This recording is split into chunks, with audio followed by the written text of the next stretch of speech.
Good morning po. Good morning, good morning. So, kagaya po na narinig nyo, ako na po ulit ang magme-mensahe ngayon. Actually, dapat po next month pa eh. Pero medyo napaaga. Okay din naman po, kasi excited din naman po ako. Sana po excited din kayo. Sana po excited kayo kasi ngayon po, tuturuan ko po kayo ng magandang regalo. No? Total Pasko naman po. No? Magandang regalo, pwedeng pong regalo sa friends nyo, pwede rin pong regalo nyo sa sarili nyo, pwede rin pong regalo sa parents nyo, pwede rin lalong na pwede pong regalo para sa inyong mga kaaway. Legit po yan, legit po yan. Kasi ang akin pong imemensahe ngayon ay tungkol sa forgiveness. So, aminin po natin, no? Minsan, maliit man o malaking bagay, ang hirap pong magpatawad, no? Mahirap magpatawad. Minsan sa kaibigan natin, sa sarili man natin, sa atin mga magulang, at lalong-lalo na sa ating kaaway, ang hirap magpatawad. Pero ano nga ba tinuturo ng Bible about forgiveness? Ngayon po, i-explore po natin ang one of the most profound books in the New Testament. Yun po yung Book of Philemon. Very short lang po ito. Very short, pero the message is very deep. Madali lang naman pong intindihan ng Book of Philemon kasi 3 characters lang naman po yan. Si Philemon, si Onesimus, at saka si Paul or si Pablo. So first, pag inintroduce ko yung mga characters, no, let's start with the relationship between the slave and the master. So, slave versus master. Ano ba yung relationship nilang dalawa? Sino ba yung slave? Sino ba yung master? Pag sinabing slave, alipin, di ba? Pag sinabing master, amo or Panginoon, no? So, si Philemon, Philemon was a Christian, hosted church gatherings at his home, and owned slaves, including Onesimus. Onesimus wronged Philemon, possibly by stealing and then ran away to escape punishment. Medyo magulo pa, pero isa-isahin natin para mas maintindihan natin. Unahin natin si Philemon. Next slide po. Philemon, sino siya? Slave owner. Ibig sabihin, meron siyang mga alipin. Ibig sabihin ba nun, masamang tao si Philemon? No. Actually, nung panahon pong ito, pinapayagan po talaga or inaalaw talaga yung mga tao na magkaroon sila ng slaves. In fact, ang sabi po dito, Philemon is a Christian believer. Kristiyano po siya. Siya po ay naging Kristiyano sa pamamagitan ng gabay ni Pablo. Kaso nga lang, nung mga panahon pong ito, si Pablo ay nakakulong na. Nagmi-minister siya habang siya ay nakakulong. So, sa madaling salita po, Philemon, a fellow worker of Paul. So, matalik pong magkaibigan si Pablo at si Philemon. At mataas po ang respeto ni Philemon kay Pablo. Kilala na natin si Philemon. Sinusunod? Si Onesimus. Sino naman si Onesimus? Sabi dito, slave under Philemon. Siya ay isang alipin. Isang alipin ni Philemon. At siya ay may nagawang kasalanan kay Philemon. Hindi man detalyado o hindi man clarified sa Bible kung ano mismo yung ginawa niyang kasalanan. Pero, ayon sa pag-aaral, malamang sa siya ay nagnakaw. No? At matapos niyang nakawan, tinakasan pa niya. Sobrang grabe po ang kasalanang ito. No? Lalong-lalo na po sa panahong ito. Lalong-lalo na kasi nasa sila, Roman Empire. Nung panahon pong yun, binibigyan ng authority ang mga master over their slaves. Kapag may nagawang kasalanan ang mga alipin, so may karapatan ang mga master na bigyan sila ng parusa. Pwede nilang pahirapan, pwede nilang hindi pakainin. At kapag sobrang grabe na kasalanan, kagaya ng ginawa ni Onesimus, pwedeng humantong sa kamatayan. So, sobrang grabe pala ng ginawa nitong si Onesimus. Pero, bago po ako magpatuloy, I want all of us to reflect muna. No? At this point, let us reflect. No? I want all of us to realize that at some point in our lives, we were also Onesimus. At some point in our lives, naging slave din po tayo. Kung si Onesimus ay alipin, naging alipin din po tayo ng kasalanan. We were enslaved by our own sins. Tama, di ba? Ngayon, kung si Onesimus nung nagkasala siya, tinakbuhan niya yung kanyang master, ganon din po tayo nung tayo ay nagkasala. Nagkaroon tayo ng separation sa ating master or sa ating Panginoon or sa ating Diyos. At kagaya din ng separation, kagaya ng kabayaran ng kasalanan ni Onesimus, may kabayaran din ng ating kasalanan. Anong kabayaran ng kasalanan natin? Ay, lagot kayo kay Pastora Telma pag di nyo alam yan. First session yan sa My Faith Class. Ano pong kabayaran ng kasalanan? Kamatayan, di ba? So kagaya tayo ni Onesimus, no? Sa atin muna, mamaya tayo kay Onesimus. Sa ating spiritual life, oo, nagkasala tayo. May kabayaran tayo. Dapat nating pagbayaran ng ating kasalanan ng kamatayan. Pero alam naman natin na nangyari, no? Meron tayong dakilang manunubos. Merong namagitan sa atin. Merong tumubos ng kasalanan para sa atin. Para tayo ay mapatawad. Ngayon ang tanong, kasi kanina nakita natin yung pagkakahawig ng buhay ni Onesimus sa ating spiritual life. Ang tanong, si Onesimus kaya ganun din? Kung tayo pinatawad, paano kaya patatawarin si Onesimus? Kung sa atin may namagitan, kung sa atin may tumubos, kay Onesimus kaya, sino kayang tutubos para sa kanya? Okay? So, sa mga hindi pa po familiar sa Book of Philemon, I hope nakukuha niyo yung pattern. No? So, si Philemon, si Onesimus, ang sunod po nating character ay si Paul. Enter Paul. Sino po si Paul? Onesimus met Paul during Paul's imprisonment. Nagkakilala si Pablo at si Onesimus habang si Pablo ay nakakulong. Sa pamamagitan din po ng gabay ni Pablo na bago po ang buhay ni Onesimus. Naging Kristiyano po siya. At hindi lamang yon, Onesimus helped Paul during his time in prison. So si Onesimus, naging helper siya, naging assistant siya ni Pablo. Sa totoo lamang po, itinuring ng anak ni Pablo, si Onesimus. Napamahal na sa kanya. Para kay Pablo, komportable na siya kahit nakakulong siya. Meron siyang Onesimus na nauutusan, kahit nakakulong siya, meron siyang nakakatulong. No? At malamang siya pa ay naaaliw. Pero sabi ni Pablo sa kanyang sarili, na-realize niya na hindi dapat siya manatiling komportable. Na-realize niya na kailangan umalis ni Onesimus. Kailangan bumalik si Onesimus sa kanyang master para i-sort out, para i-settle yung relationship nilang dalawa. Para ma-restore yung relationship. Dito ngayon papasok yung mission ni Paul. Ano yung mission ni Paul?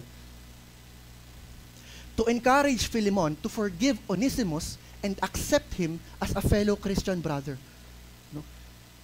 So ang pinaplano po ni Pablo, i-convince si Philemon na patawarin niya si Onesimus. Tanggapin siya muli, tatanggapin siya uli, hindi na bilang alipin, no longer as a slave, but as a Christian brother. Sobrang grabe po ng plano niya. Sobrang grabe po ng gusto niyang mangyari. Kasi hindi po biro yun. Imagine niyo po, matapos nakawan ni Onesimus, tatanggapin siya ni Philemon na parang walang nangyari. Hindi lang yun. Tatanggapin niya, hindi na siya alipin, kundi as a kapatira na. So, kumbaga po sa modernong buhay, parang empleyado po si Onesimus ni Philemon. Ngayon, may ginawang kalokohan si Onesimus. Tapos, nag-awol siya ngayon dun sa kampanya. Tapos, sabihin na natin na bago ang buhay niya, naging Kristiyano siya. Pero kahit pa, hindi po ganun kadali na tatanggapin siya ulit dun sa kampanya. At hindi lang basta tatanggapin, mapopromote pa siya. Hindi po biro ang gustong mangyari ni Pablo. No? So, ito po yung challenge. No? Ito po yung challenge ni Pablo. Kasi paano niya mako-convince si Philemon na gawin yon? Ano kaya ang ginawa ni Pablo? Ang ginawa ni Pablo, idinaan niya sa letter.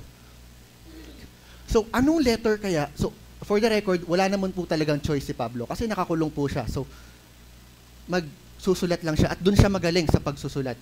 So, basahin natin yung letter. Philemon, I thank God for your love and faithfulness. Sa susunod, I pray that your partnership with us in the faith may be effective in deepening your understanding of every good thing we share for the sake of Christ.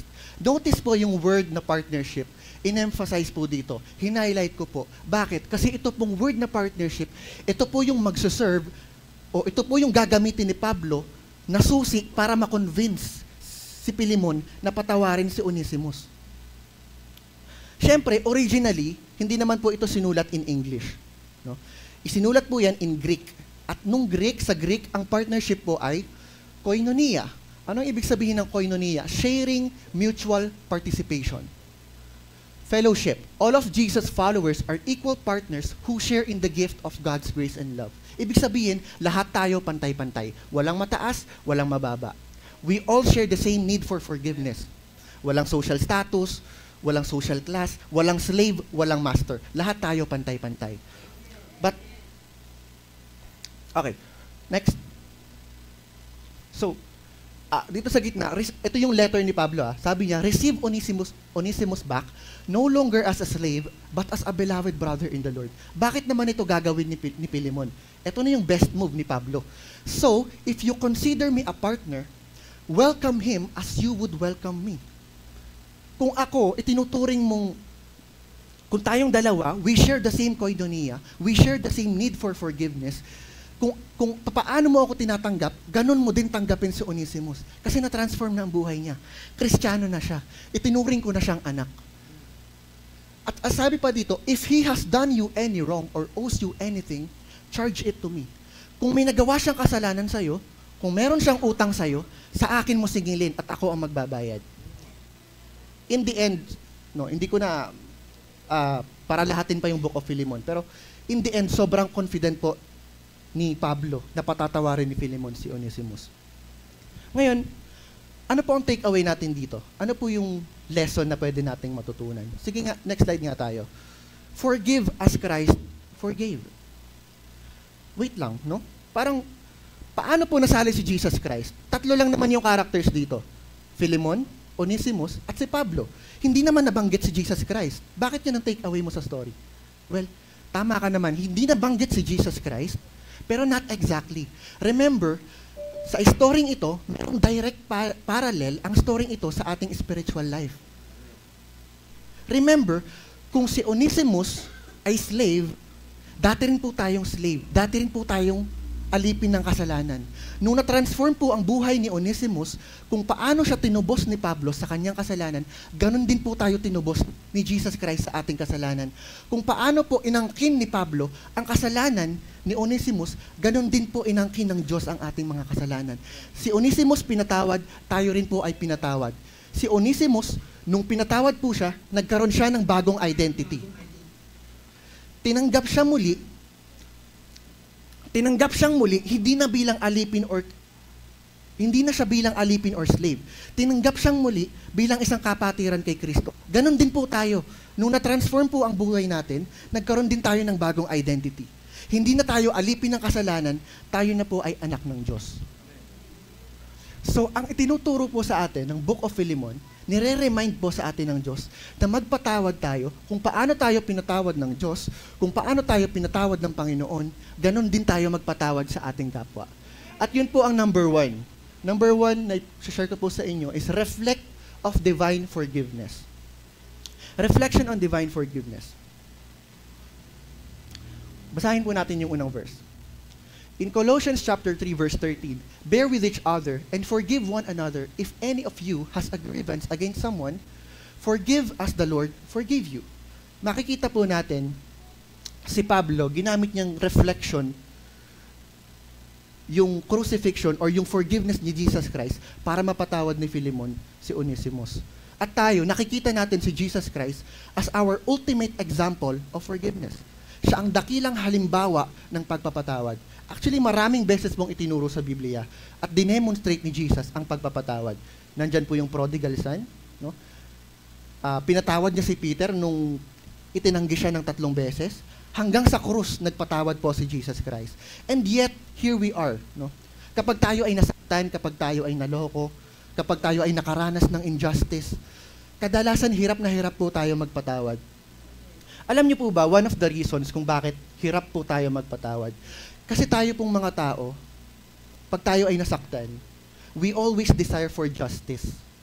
Parang, nature na po natin, no? Nature na po natin na pag tayo nahaharm, pag ginawan tayo ng mali, we seek for justice. We seek for fairness, no? Retribution, no? Retribution means paghihiganti, revenge. Kailangan may hustisya. Kailangan pagbayaran niya muna yung kasalanan niya. Madalas pinipili natin magalit. Pinipili natin maghiganti. Justice. Bago pa tayo makapagpatawad, ang dami nating demands. Bago pa tayo makapagpatawad, ang dami nating requirements. No? Ang dami nating gusto.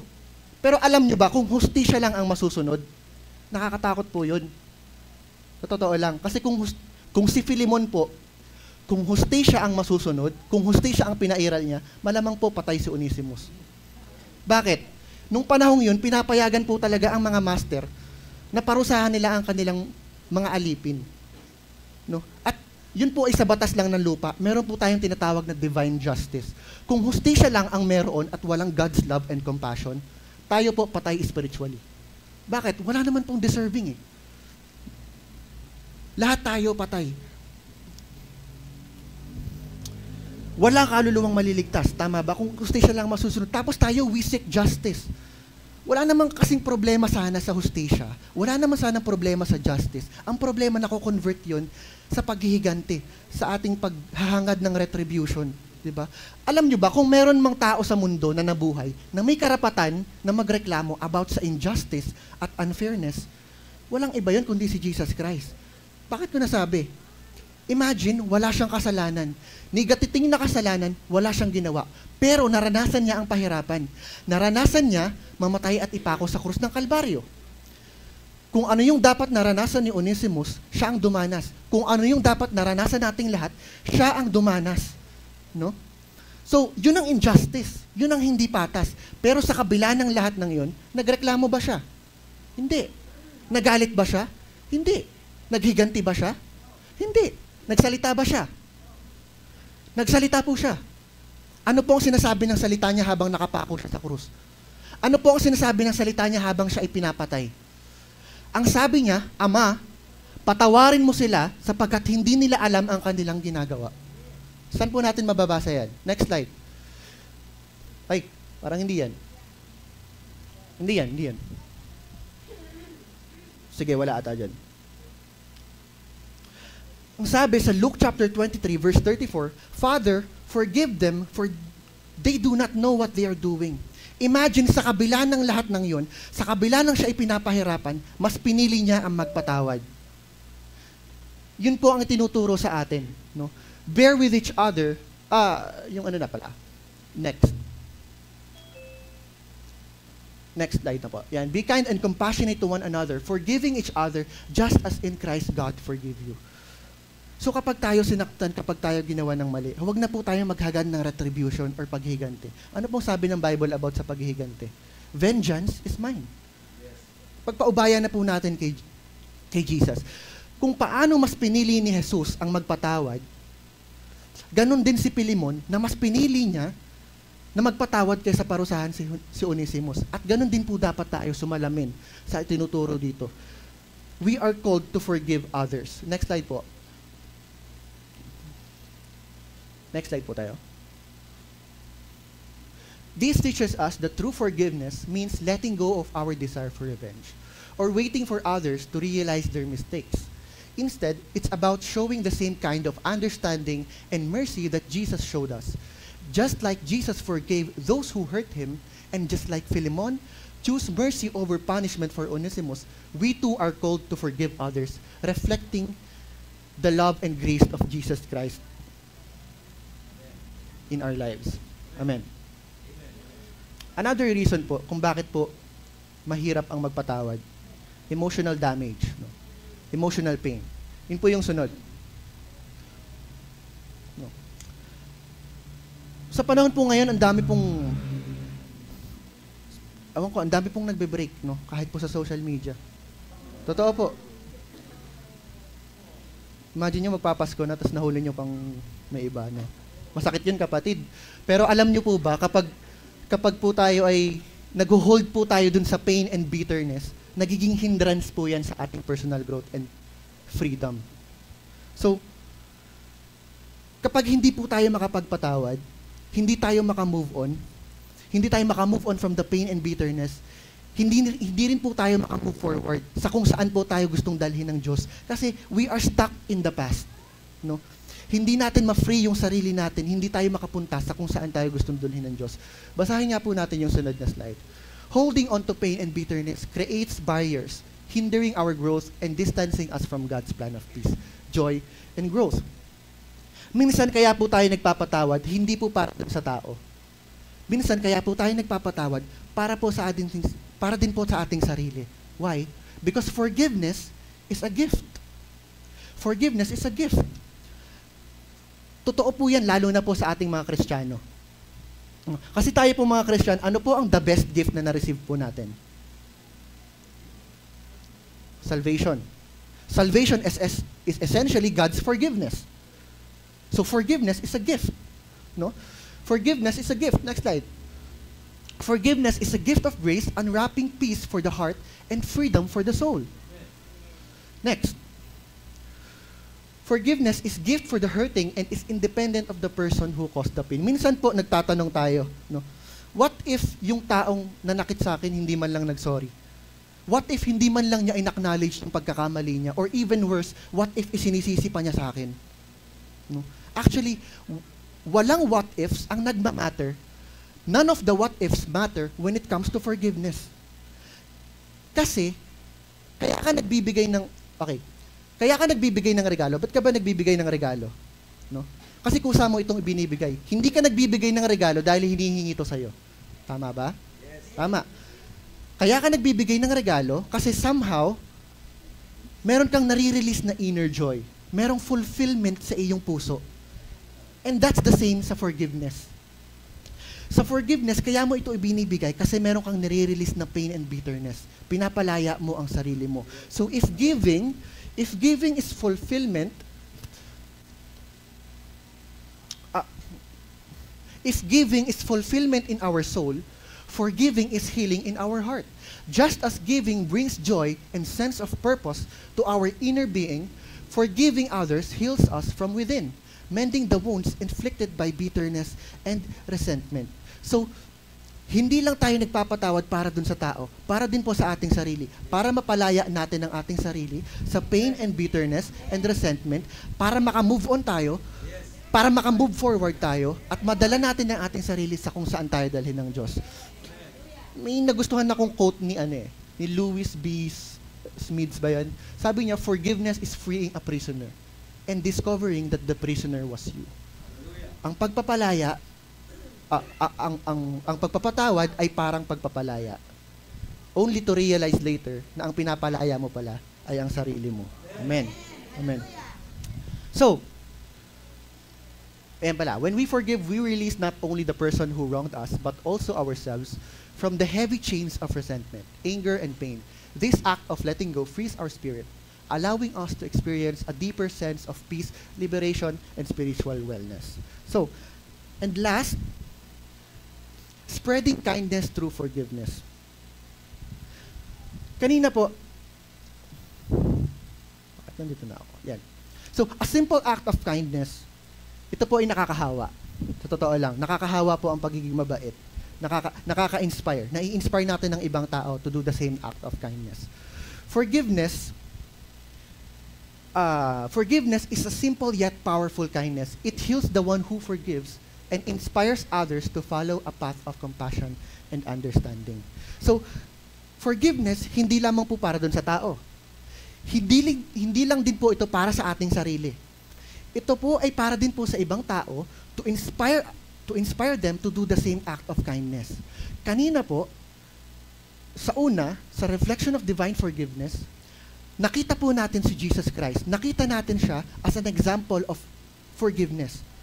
At nung na-inspire tayo, hopefully po tayo po ay na-inspire, nagiging example din po tayo para sa ibang tao to do the same act of kindness. At yung ibang tao naman, na na-inspire sa atin, magiging inspirasyon din sila at magiging example din sila para naman sa ibang tao. So it's spreading. It's like a ripple effect. No? Nagustuhan ko tong isang image dito. Yan, no? Kung yung liwanag, yan yung divine forgiveness, nag-reflect tayo, and after we reflect, yung ibang tao nagre-reflect din sa ating kabutihan. So, the kindness or the forgiveness is spreading. Amen. So, we are spreading kindness through forgiveness. We are inspiring others to do the same. Actually, hanggang dyan lamang po ang aking Kanina po, in-explore po natin ang Book of Philemon. No?